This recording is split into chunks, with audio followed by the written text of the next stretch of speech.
Hi, this is Brian Domino again, and this time I thought I'd show you the inside of the chateau. You might remember a few lessons ago I showed you the outside, and so today I want to show you what it's like to go inside the chateau, and I'm going to take you to my favorite classroom, which is called the Charles the Bold classroom. Those of you who are history majors may know that Charles the Bold lived in the 1400s and was actually the Duke of Luxembourg from 1467 until 1477.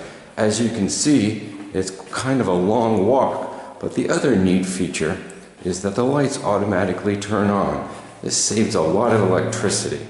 So here we are, Charles the Bold. All the classrooms have names rather than numbers. And here we go. Wow, it's bright, huh?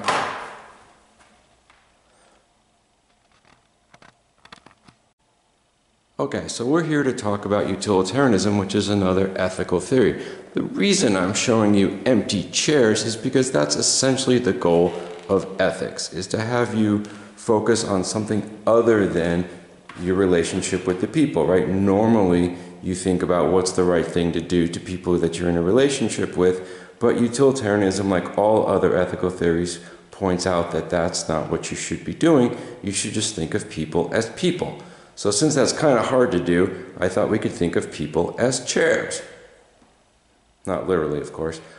Okay, so the basic idea of utilitarianism is that you should do whatever produces the greatest happiness for the greatest number. And you only take into consideration the people who are affected by your action. So in this case, we only have 4 people. Now remember, the idea is I'm not telling you anything about them because it doesn't really matter. All that matters is how much happiness you produce. And so in this case, if you can see in the front row, we have 2 people who are each getting 1 unit of happiness out of whatever it is that you're going to do. In the row behind them, one person is apparently very happy about what you're doing and gets 7 units of happiness. One person, however, is actually made slightly unhappy.